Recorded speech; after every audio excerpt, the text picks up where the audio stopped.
things like points of distribution. We typically will set up these pods with water, food, tarps, things of that nature. I think we will be doing some pods. A lot of this is based on what the counties ask us for. But I also think you're probably going to see a lot of the stores and gas stations reopen very quickly. At least that's our hope. We're also looking at the damage that was done to the ports in Florida. East Coast, I don't think there was very much, if any. Port of Tampa seems like it's okay. Manatee, that remains to be seen. But bottom line is we got to keep bringing fuel into this state. I know there's a lot on the dock side still that can be brought out. We've got 1.5 million gallons of diesel on hand that we can use for the state and to help replenish. And I think we've got about 1.1 million gallons of regular gasoline just in our arsenal. And then we've also deputized the Florida Highway Patrol to escort the fuel tankers with sirens to be able to get to all the gas stations to get filled. I think you're probably going to be okay on the east coast of Florida. Some of the places in the Tampa Bay area, when there was evacuation, everyone was going to get gas, and some people were filling up additional tanks in addition to what was in their car with the gallon containers or whatever they have, which is fine, but just the demand went through the roof. And so these guys ran out. We had enough fuel in the state. It's just they didn't have the delivery schedule to be able to replenish it immediately, so you had some that went out. So we've been doing this. I think we've done probably about 130 escorts with Florida Highway Patrol bringing this in. We'll continue to do that. So my hope is that there's minimal interruption with fuel on the backside of this storm.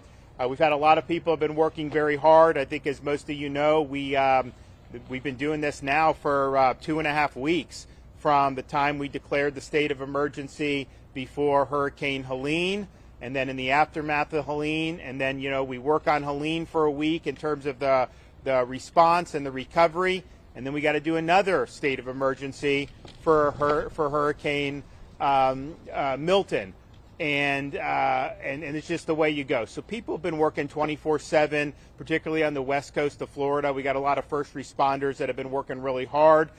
Kevin and his team, all of our state agencies get mobilized when we have these types of events, and they've been working nonstop. So my hat's off to everybody that's worked hard. Unfortunately, we have the fatalities from this tornado here. We don't have confirmed reports of other fatalities throughout the rest of the state, but we may as the day goes on. My sense is that a lot of the people did leave who were in the evacuation zones. I know we had over 80,000 people staying in shelters. You had massive heavy traffic on the interstates over the last several days leading up to the storm, because I think people were deciding, to just get out of Dodge. We also can say that the storm did not produce the worst case scenario in terms of storm surge. If you remember, about 24 hours ago, maybe 36 hours ago, the fear was Category 4, strong 4, going into Tampa Bay, producing about 15 feet of storm surge. That's an area with Pinellas County Peninsula and then the surrounding areas in Hillsborough County that is very low-lying, very susceptible to storm surge. That did not end up happening. The storm did weaken before it hit land, and then it did bear further to the east and south of Tampa Bay. So I think a lot of what they had was the wind sucked water out of Tampa Bay. You did have storm surge in Sarasota, Venice, Charlotte Harbor, and all the way down the west coast of Florida, and some significant storm surge, but not to the worst case scenario of what we were looking at. I mean, for example, Helene, we had storm surge in Taylor County up in North Florida that was probably about 20 feet in places like Deacle Beach and Horseshoe Beach. And that is the real deal. I mean, we have examples in American history where you've actually had a lot more than that, 24, 25 feet, Mississippi, Texas, Camille, some of those. But to have 18 to 20, that's a big deal. So doesn't mean there's not going to be a lot of damage. Doesn't mean there's not going to be a lot we're going to have to contend with. But just in terms of what we were prepped for, I think that we probably have an abundance of resources. My sense is we'll probably be able to release a lot of the search and rescue resources that we've had on hand very soon, and then just get back to getting everybody back online with power making sure the gasoline's flowing and everything. So all in all, everyone's done a good job up to this point. We got a lot more work to do, and I'll let Kevin come in and say a few things. Thank you, Governor. I think in this situation here, where we're at, the strength of what happened here is organically our state mutual aid system. The very first group that was on hand here was a Palm Beach County Fire Rescue Search and Rescue Team. That's not even officially a part of our state 8-team search and rescue team system.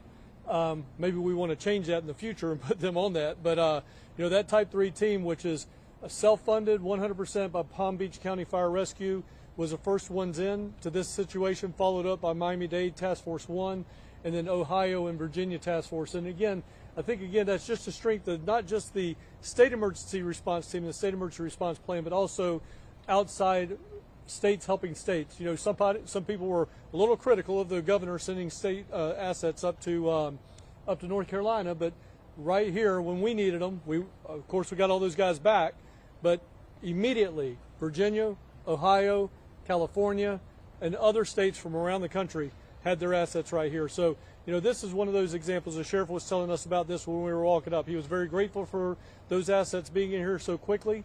But that's the strength of the state emergency response team, the state emergency response plan, and then the greater emergency management assistance compact that we pull from. So we're not going anywhere. We're going to be here. This is the first day of many, many to come, probably over the next couple of years. Again, it's going to take us a long time to get all the recovery done, but we're not going to let bureaucracy get in the way. We're going to get this done as quickly as we possibly can. So thank you, Governor, for your leadership. Do you want to maybe just give an update on what we think we're going to get from FEMA for debris removal? Sure. Yeah. So we're going to start getting back in the debris removal business. We're going to supplement where we need to supplement, but we had a really good conversation with Administrator Criswell, who is here in Florida and is actually on her way somewhere in this general direction.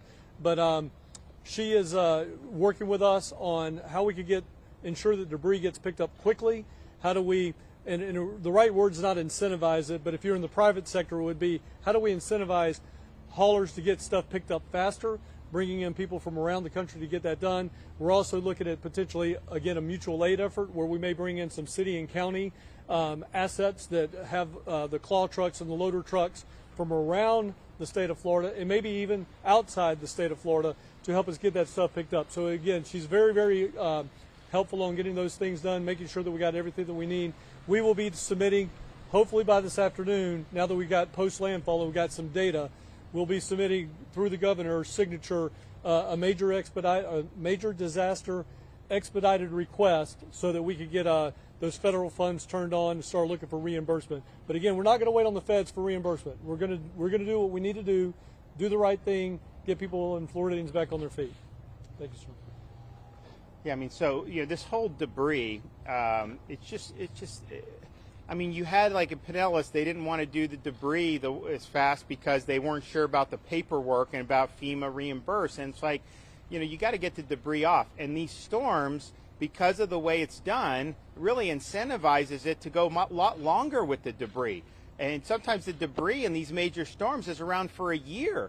And how ridiculous is that? So what Kevin's doing, and I think the administration wants to work with us, is to let's align these incentives so we can get the job better. You'd think the private sector would do it so much better than government. At least that's what I would think. And yet on this debris after Helene, when we saw how much was there and we knew another storm was coming, we got all our Department of Transportation assets from Florida.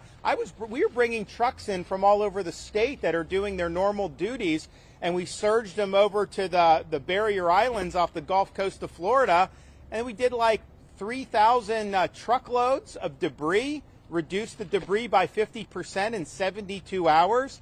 So, and we did round the clock. We had 24/7 shifts going, but that's a sense of urgency. So I just think that, that may be an extreme, like doing 24/7, but you should be able to get the debris done earlier than that. So I'm hoping that they can do this in a way that's going to make sense so that the local governments can bring their contractors in and clean up the debris. We'll see what the debris was left on this storm. I don't think we have a real good sense about how much compared to the other. I mean, I think the storm surge overall was not as high as the others, but I also think it probably hit, the winds hit more of the Florida Peninsula on this. So I think in terms of tree damage, I think you're going to see a lot of that. And then, of course, you know, we had more tornadoes for Milton than we did for Helene. So we'll see how all that shakes out. But I really think, you know, getting a better posture on how they do the debris reimbursements would make a lot of sense, and I think it would move this process along a lot further. And it's also just a morale thing. You get hit with a storm, seeing debris is just a constant reminder that you got hit. When things get picked up, things look nice, people feel a lot better about it. So we got to get that. We got to make sure they get that job done. Okay, do we have any questions? Yeah, Governor, have you spoken with the White House? Anyone there about the response here? Yes, I spoke with the president this morning, and Kevin was on the phone with me. We were on, the administrator of FEMA was in the office with us in Tallahassee at the Emergency Operations Center, and he said he wants to be helpful. And so if we have requests, he said send them his way, and he wants to help us get the job done. So I appreciate being able to collaborate across the federal, state, and local governments and work together to put the people first.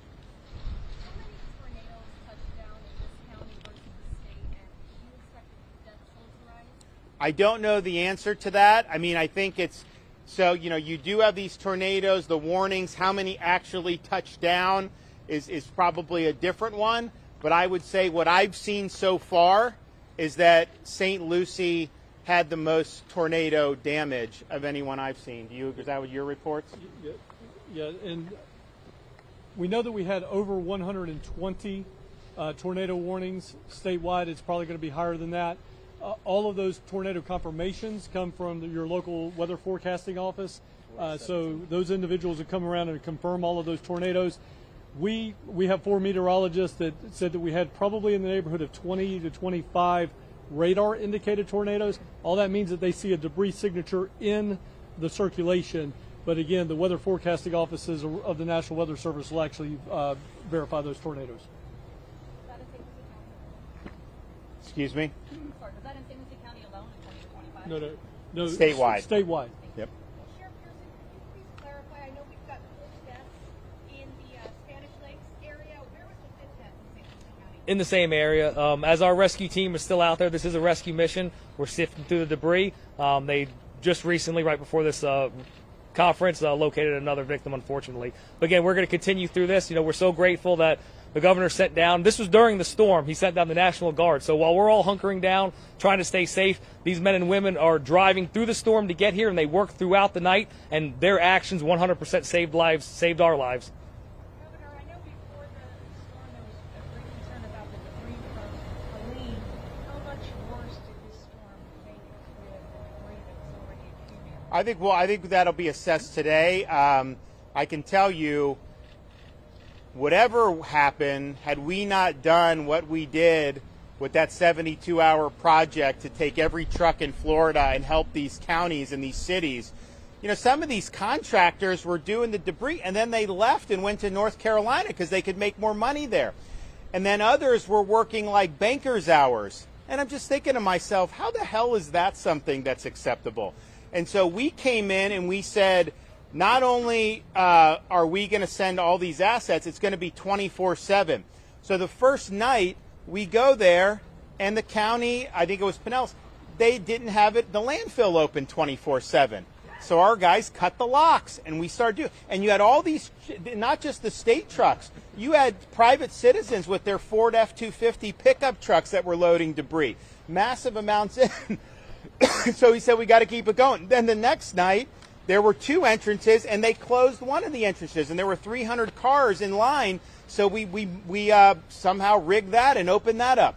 So this is just like, where's the sense of urgency? So it may be that this debris ended up not causing much more damage, but if it did cause more damage, I could tell you, had we not come in and did what we did, you would have had a lot more. And the thing is like.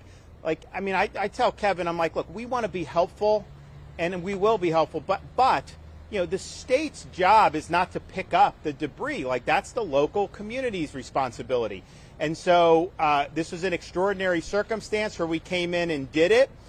And I think part of the reason, and I think there was enough debris there that I don't think you could have gotten it all in 2 weeks, realistically.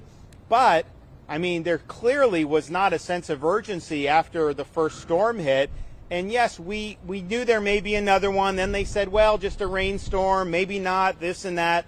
But then by last weekend, by like last Friday, we were looking at it and we're like, you know what, this is real. We got to be serious about it. And then we did the executive order on Saturday. So, but I definitely think we help things by doing that. And as of now, I'm not sure about structural damage on any of the roads there. I'm going to go over to Siesta Key after this in Sarasota. That was kind of ground zero of where the surge came in. We just repaired one of the roads from Longboat Key up to Anna Maria. Do you know how that's fared? Have we gotten any reports? I have not, sir. So we did emergency repairs on that, got it back open.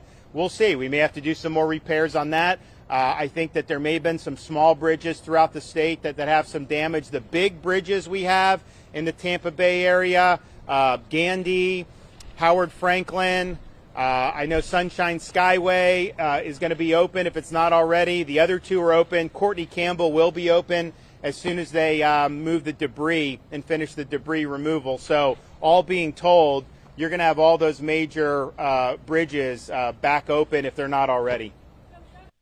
Florida Governor Ron DeSantis there giving an update on the rescue and recovery efforts going on across his state right now. What do we know? 3 million people still without power across the state of Florida. 4 people confirmed dead at this point, though that number is expected to rise. We're going to have the very latest from Florida and the aftermath of Hurricane Milton. Reed Cowan standing by. He's on deck to take over after this. Don't go anywhere.